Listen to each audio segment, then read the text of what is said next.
I'm Colin. And we're here to talk about our favorite beers today. We have...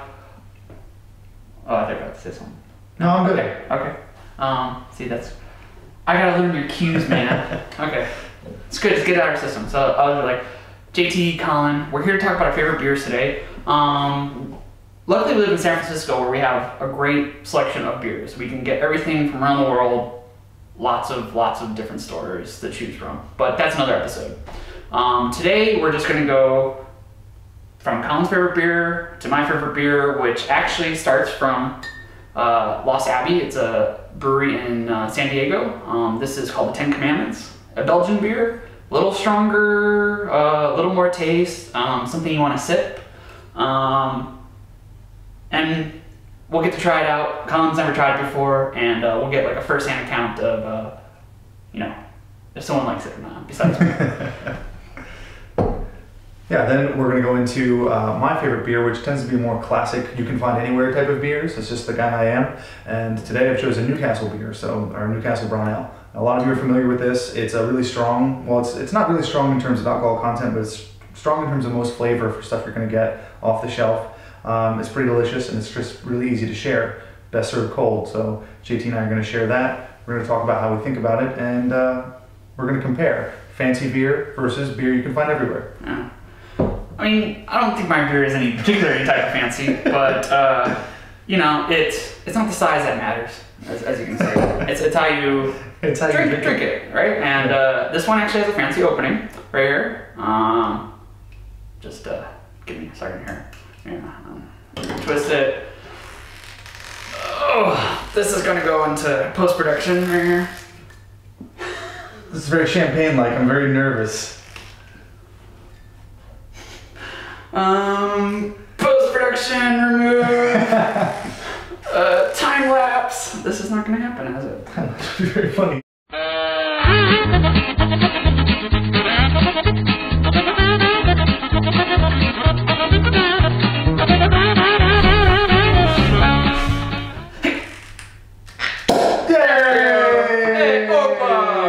Okay, so actually I have a nice Chimay glass here. You know, Chimay does Belgian style beers. Just a nice open mouth. I don't really understand what happens here, but something scientific they said. There's a lot of physics involved, I think. Yeah. In terms of carbonation and shape and head. Monks, yeah. Monks invented it, so it's gotta be good somewhere right there. So we just give it a nice little pour. You can see, nice copper color. Very, very fragrant. Here, you try that out. Yeah. So. It's got a real serious nose. Yeah.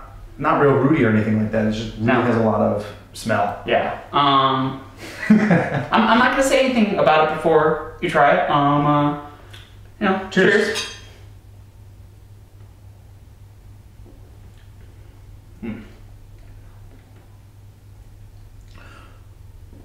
And my first reaction is almost that it's kind of a little bit chocolatey.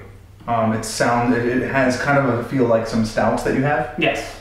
But not quite. That kind of goes away, and you're just kind of left with this good beer. Yeah. Tremendous aftertaste in it. I would give it more of like it is chocolate, but sometimes I give it like a plum or a fig sort of like aftertaste. It's a little. It does have some of those like deeper dark fruits in it.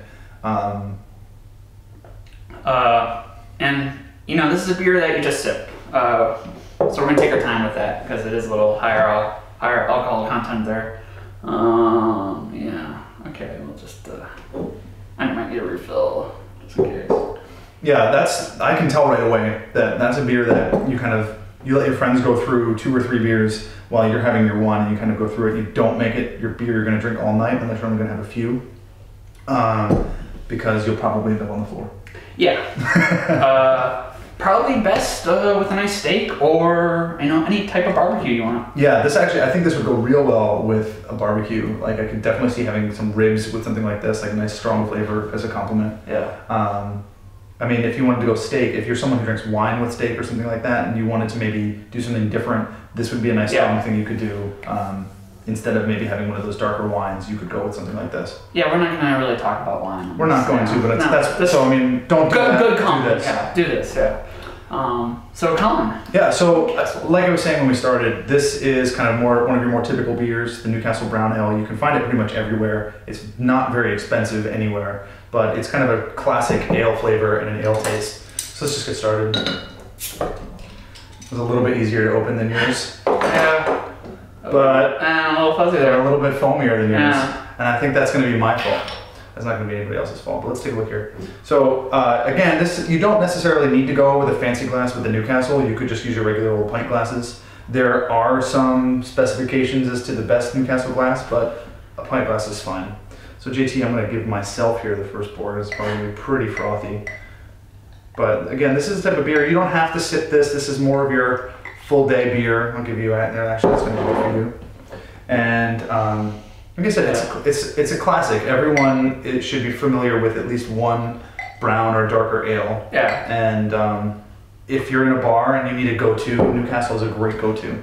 So, cheers.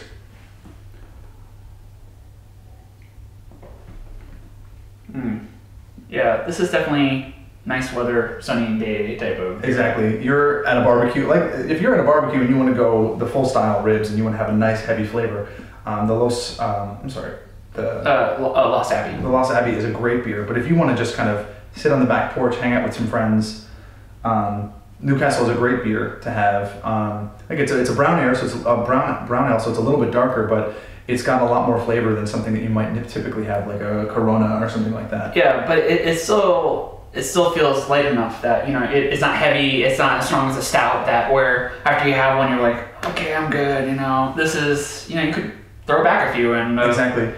I mean, that's one of the reasons I like it. It's something I discovered it in college. I think a lot of people discover a lot of their favorite beers like this in college, but you could go to a party and you could drink these all night and not end up on the floor, but still have a great time. Yeah. And this